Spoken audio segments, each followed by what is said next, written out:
భోగాపురం విమానాశ్రయంలో తొలి విమానం ల్యాండ్ అయింది. అలాగే ఇన్ని రోజులు ఉన్న విశాఖపట్నం ఎయిర్పోర్ట్ కూడా లేకుండా పోయింది. లేకుండా 2 గంటలు పడుతుంది. దీని మీద మీరు ఎలా స్పందిస్తారు? లేకుండా పోలేదండి. విశాఖపట్నం ఎయిర్పోర్ట్ అక్కడే ఉంటుంది. కాకపోతే ఏంటంటే ఇంతకుముందు విమానాలన్నీ కూడా అక్కడే ఆగాయి కాబట్టి ఇప్పుడు అంతర్జాతీయ ఎయిర్పోర్ట్ మనం సాధించుకున్నాం కాబట్టి అంతర్జాతీయ ఎయిర్పోర్ట్ డెవలప్ చేసుకోవాల్సిన అవసరం ఉంది.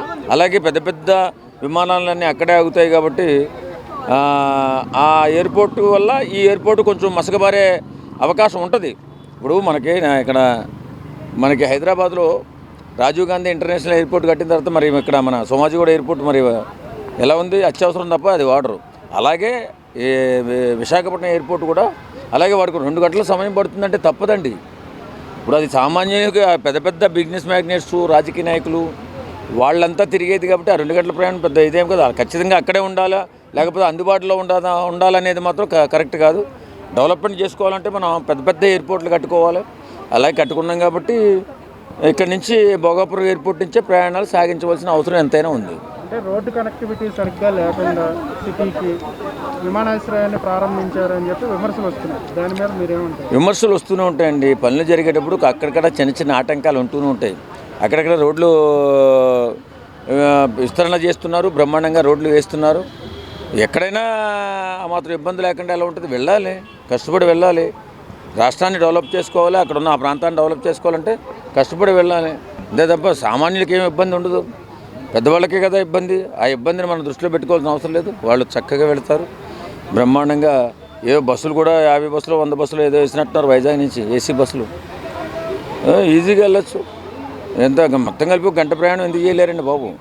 ఏదైనా బాగుంటుంది. అలాగా అల్లూరి సీతారామరాజు అంతర్జాతీయ విమానాశ్రయం అద్భుతమైన ప్రగతిని సాధించుకుంటూ విశాఖపట్నం అని భోగాపురానికే ఒక తలమానికంగా తయారయ్యేటటువంటి ఎయిర్పోర్ట్ అది. దాన్ని స్వాగతిద్దాం. ఎవరేమన్నా ఎవరేం మాట్లాడుకున్నా రాజకీయం మనకు అవసరం లేదు. బ్రహ్మాండంగా ఎయిర్పోర్టు దేదీయమానంగా పెద్దదై అంతర్జాతీయ విమానాశ్రయం అయింది కాబట్టి ఇప్పుడు అన్ని అవకాశాలు అక్కడ ఉన్నటువంటి ఉత్తరాంధ్ర ప్రజలకు అందుబాటులోకి వస్తాయి కాబట్టి మనం కూడా దాన్ని ఆనందిద్దాం.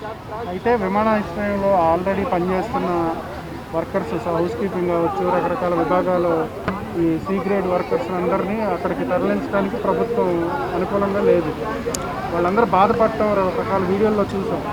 దీని మీద మీరేం స్పందిస్తారు? ఏముండదండి, ప్రత్యామ్నాయం చూపించకుండా ఏ ఉద్యోగులను తొలగించే అవకాశమే లేదు. మనం రాజకీయ నాయకులు మాట్లాడుకున్నట్టు మాట్లాడుకోకూడదు. కొంచెం సమయం పడుతుంది. వాళ్ళని అక్కడ తరలించడానికైనా, వాళ్ళని శాశ్వతంగా ఇక్కడ ఉంచడానికైనా సమయం పడుతుంది. ఎవరెవరో తొందరపడిపోయి ఏదోదో మనకు అన్యాయం జరిగిపోతుందంటే అది కరెక్ట్ కాదు. ఖచ్చితంగా కూటమి ప్రభుత్వం అన్ని విధాలుగా కూడా రాష్ట్రాన్ని అభివృద్ధి చేయాలని ముందుకెళ్తుంది. అందులో మనం అందరం కూడా తోడుగా ఉందాం.